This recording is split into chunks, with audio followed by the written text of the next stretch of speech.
Good afternoon.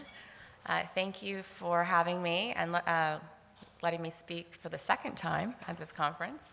But actually this talk is going to be on a new data set, so you will not be hearing more about mothers and daughters, but actually we'll talk about adults with this sample. So I'm going to be talking with you today about emotion dysregulation as a potential maintenance mechanism for borderline personality disorder features over the course of 1 year.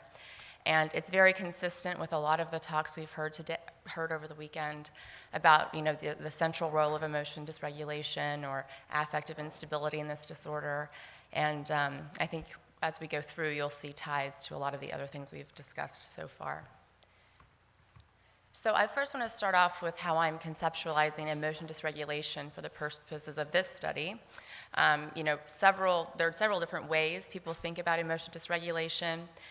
And for this study, I'm defining it as a deficit in the ability to modulate the experience or expression of emotions, as well as a deficit in the ability to initiate or maintain goal-directed behavior. So although negative affect and variable affect are related to these skill deficits, I'm really conceptualizing them as distinct for the purposes of this study, and I'm really focusing on those skills, like skill deficits that people use. I'm actually going to be using Kim Gratz's measure, the Difficulty in Emotion Regulation Scale, and a lot of the items, if you're not familiar, are things like when I'm upset, I do this, or I don't do this. So those are the kinds of things I'm talking about when I'm speaking about emotion dysregulation today. So emotion dysregulation appears to play a role across many stages of the borderline personality disorder illness, and in terms of onset, maintenance, and remission. It's implicated in the onset of the disorder. Central theories hypothesize that it's implicated in the onset of symptoms, as well as once the disorder emerges, that emotion dysregulation may be linked to exacerbations of symptoms and features of the disorder, so especially non-suicidal self-injury, alcohol use, binge eating, and interpersonal aggression. And then lastly, we've seen that changes in emotion dysregulation over the course of treatment lead to improvements in non-suicidal self-injury, as well as other impulsive behaviors and interpersonal problems at the end of treatment. So it seems that emotion dysregulation is an important key player across the stages of borderline personality disorder illness. And what I'm going to talk about today is further understanding its role as a maintenance mechanism. Once the disorder emerges, how might emotion dysregulation serve to continue exacerbating or sustaining the symptoms of borderline personality disorder over time? So we're going to extend previous work on how emotion dysregulation may be a maintenance mechanism of borderline personality disorder in a couple of key ways. So previous work has usually focused on the maintenance role or the link between emotion dysregulation and behavioral dysregulation. So things like emotion dysregulation is linked to non-suicidal self-injury, alcohol use, binge eating, that kind of thing. But what I'm interested to see is emotion dysregulation related to other features of the disorder, like identity problems, affective instability, and then also self-harm as well. Also, previous studies have usually looked at emotion dysregulation at just one point in time. So just how much are you dysregulated, at one point in time, and how is that related to the exacerbation of these behaviorally dysregulated behaviors?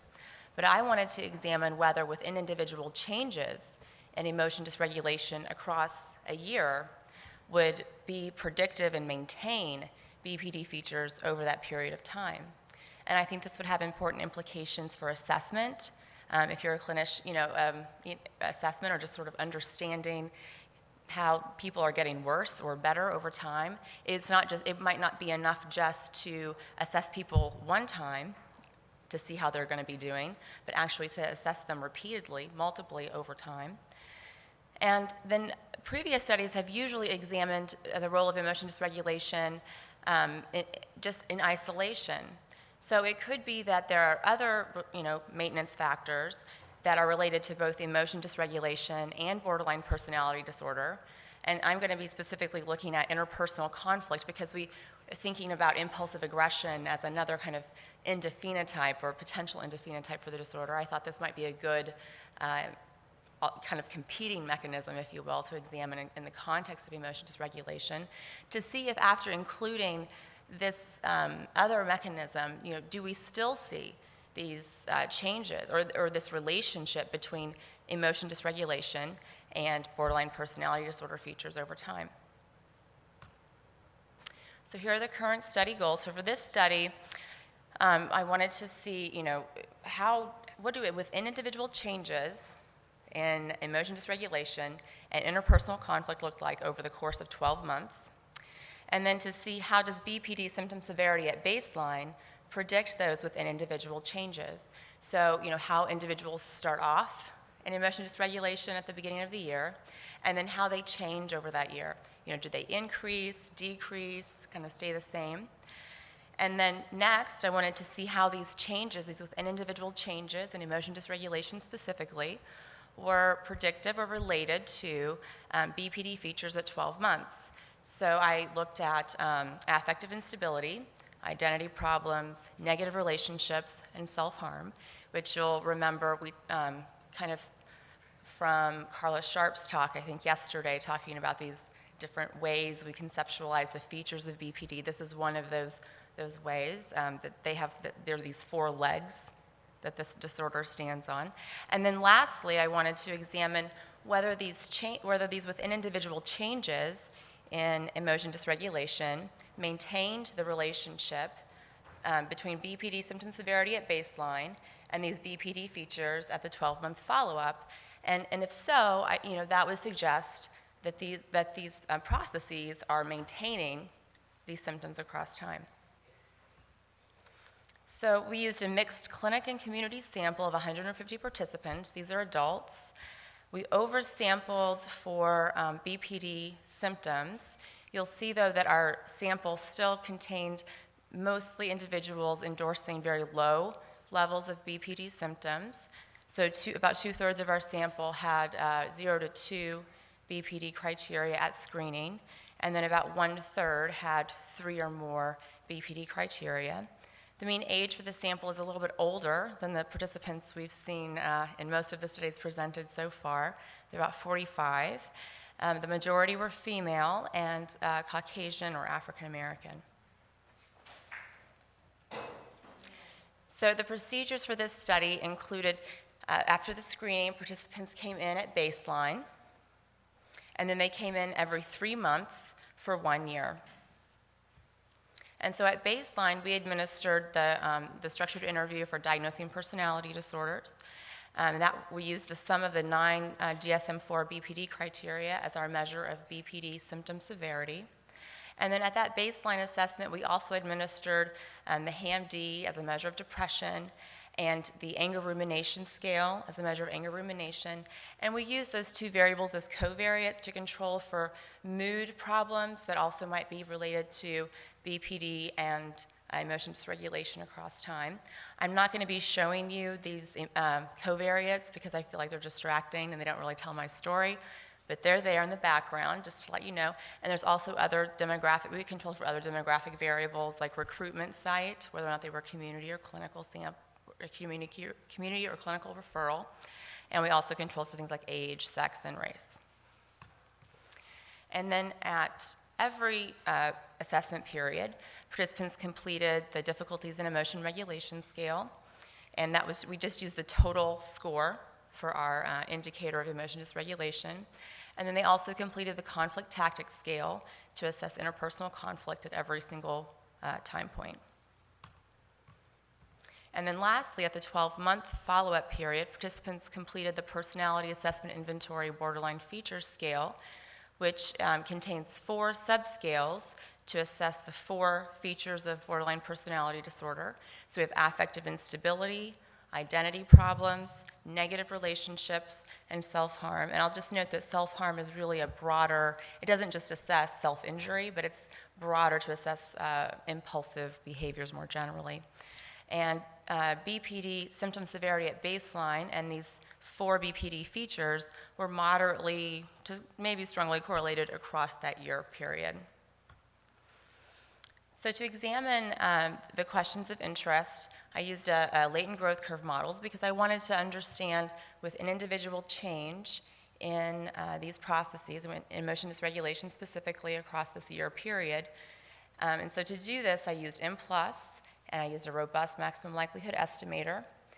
And then to examine those mechanism or the maintaining hypotheses to see if this was maintaining the features across time, I tested a mediational analysis, and to do so I used the bootstrap resampling method to test for indirect effects, and that's just for those of you who may care. And so what I'm going to show you in the next couple of slides are just the series of steps I went through to build this model. Just to give you a flavor for how I got to my final results. Again, many of you may just want me to skip these next slides and get to the final one, but you know, I kind of like this stuff, so maybe I'll try to make it a little entertaining. See how I can do. So really here, what I'm showing you is, first of all, this is a well-fitting model, okay, and it's a trajectory model. And what's really great about this model is that we can model the individual rate of growth of every single participant in our study using just using this. I don't know if I can use that, but no, forget it.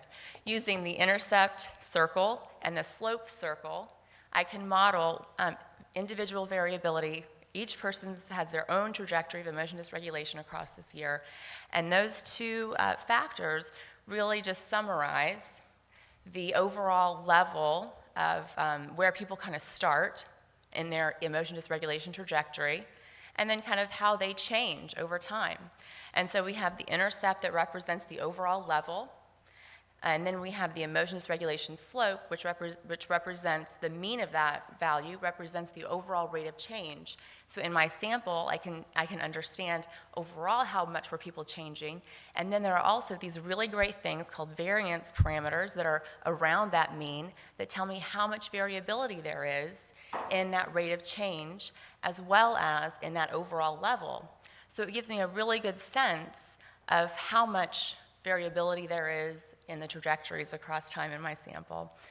So these models were really well fitting, and the parameters are very interesting to me, but I think what would be interesting to you is to just explain this to you sort of in a more didactic way, and then to show you the final model. But I did run something like this first for emotion dysregulation, and then I also ran a very similar model for interpersonal conflict. Okay, very similar thing, both fit very well.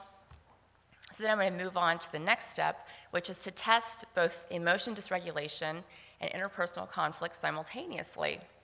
So what's really fantastic about this is that I now can understand how do these 2 processes track together over time.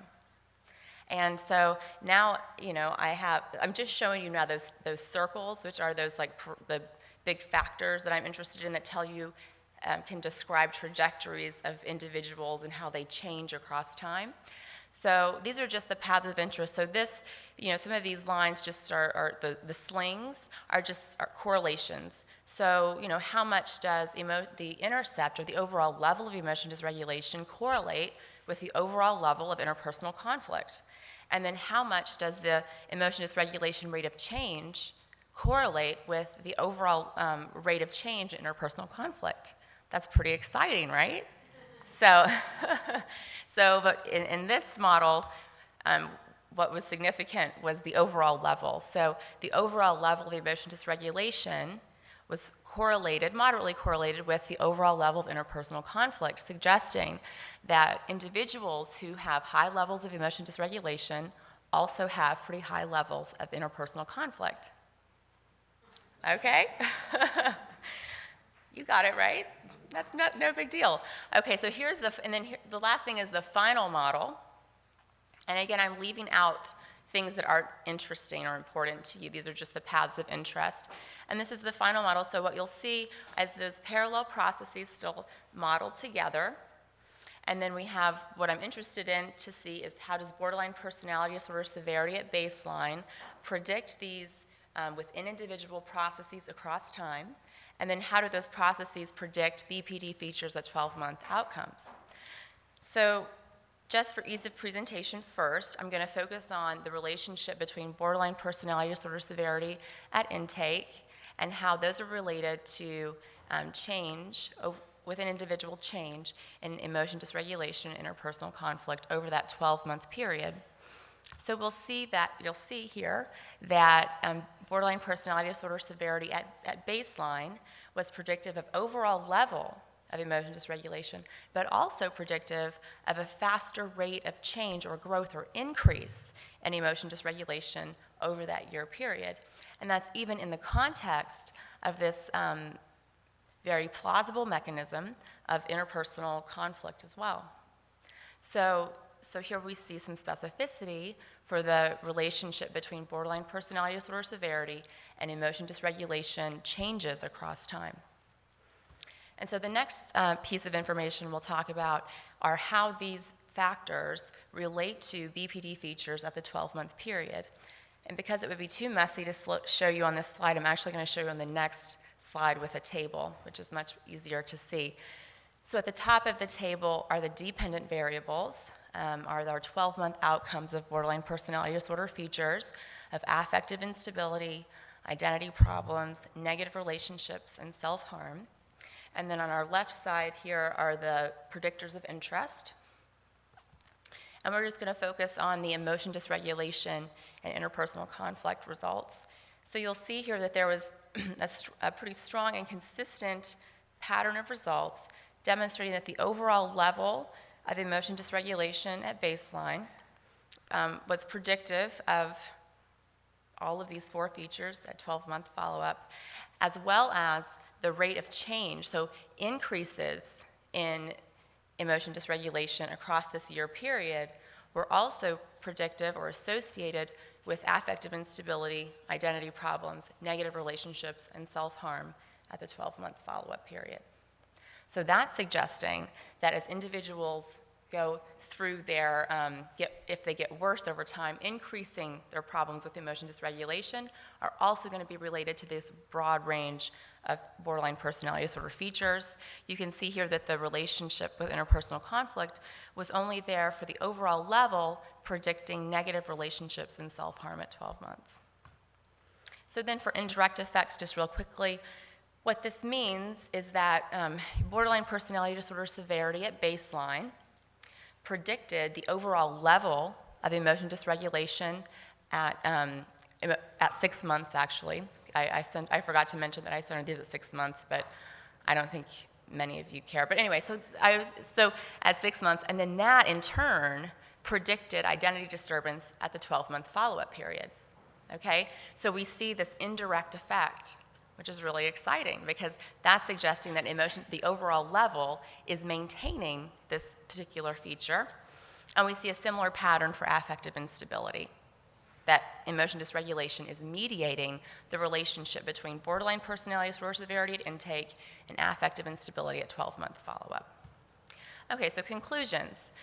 So, increasing emotion dysregulation, so increasing within individual increases in emotion dysregulation is predictive of a broad range of BPD features, not just impulsive behaviors.